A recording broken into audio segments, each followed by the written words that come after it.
오늘 저희는 잠언 16장을 좀 더 깊이 들여다볼까 하는데요.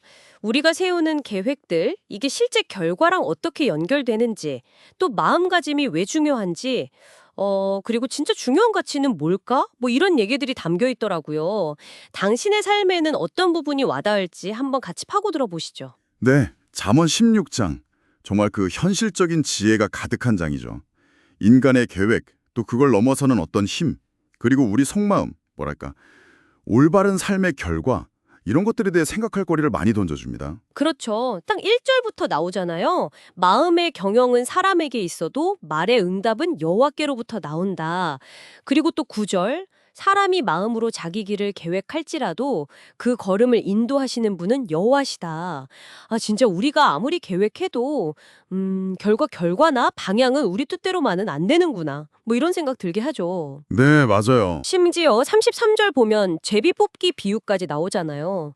사람이 뽑아도 결정은 다른 차원에서 이루어진다. 네, 제비는 사람이 뽑으나 모든 일을 작정하기는 여호와께 있느니라. 이게 그냥 운명론 같은 걸까요? 좀 수동적으로 들리기도 하고요. 아, 그게 흥미로운 지점인데요.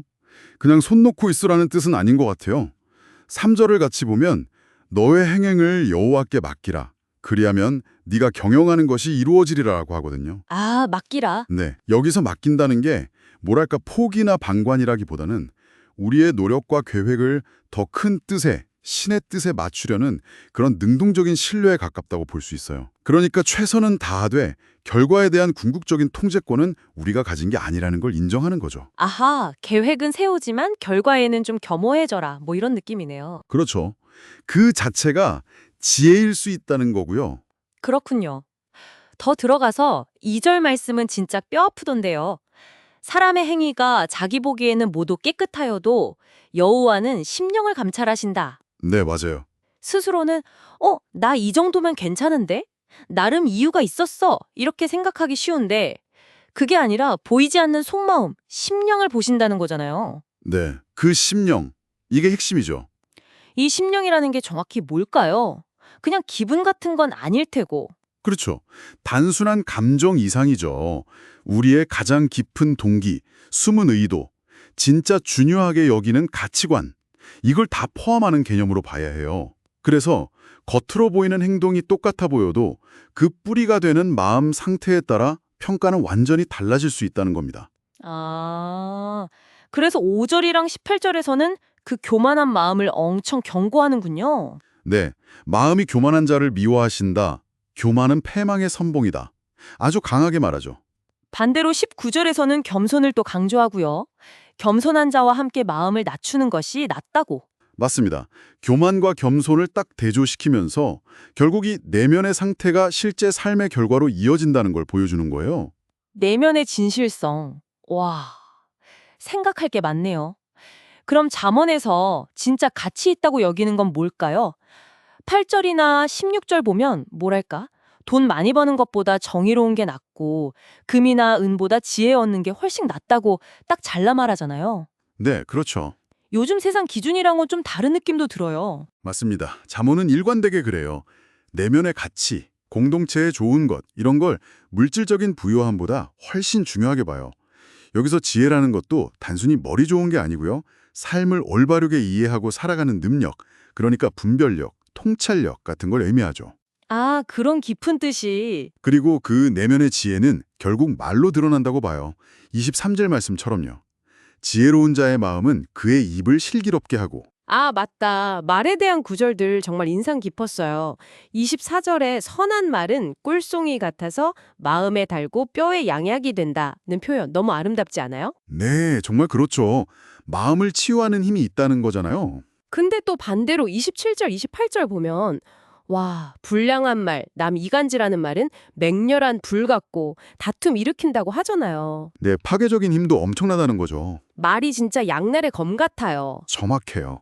내면의 상태가 말을 통해 나오고 그 말은 다시 현실에 영향을 미치고 특히 잠언 16장에서는 왕, 그러니까 리더의 말과 판단에 대해 더 엄격하게 이야기해요.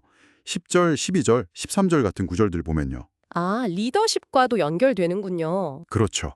공정한 판단, 진실한 말이 공동체를 세우는 기반이라는 걸 강조하는 거죠. 지혜와 의로움이 그냥 개인의 동목이 아니라 사회적인 책임하고도 연결된다는 겁니다. 그렇다면 결국 우리가 어떤 길을 선택하느냐의 문제로 이어지겠네요. 17절에서는 악을 떠나는 게 정직한 사람의 큰 길이다라고 하고, 근데 또 25절에서는 어떤 길은 사람의 보기에 바르지만 결국엔 사망의 길이다라고 경고해요. 우와, 무서운데요? 네, 그렇죠. 이걸 어떻게 구분하라는 걸까요? 잠언이 힌트를 주나요? 딱 떨어지는 공식 같은 건 없지만 중요한 원칙들을 제시하죠. 예를 들어 32절 보면요. 노하기를 더디하는 자는 용사보다 낫고 자기 마음을 다스리는 자는 성을 빼앗는 자보다 낫다. 아, 외적인 성취보다 내면의 힘이 더 중요하다. 네, 바로 그거예요. 겉으로 보이는 힘이나 성공보다 내면의 자기 통제력, 감정을 다스리는 능력을 훨씬 더 높이 평가하는 거죠. 이게 어쩌면 바른 길을 가는 사람의 중요한 특징 중 하나라고 힌트를 주는 걸 수도 있어요.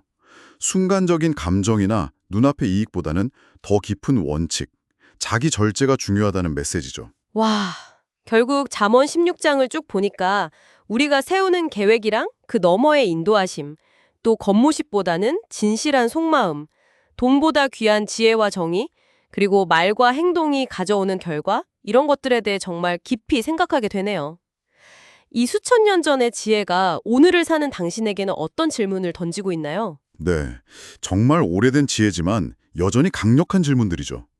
특히 아까 이야기 나눴던 3절 말씀, 너의 행사를 여호와께 맡기라는 이 말이 오늘 당신의 구체적인 삶 속에서는 어떤 의미일 수 있을지, 당신의 계획과 노력을 어떻게 더 큰 그림에 맞춰 나갈 수 있을지 한번 조용히 생각해 보시는 시간을 가져보시면 어떨까 싶습니다.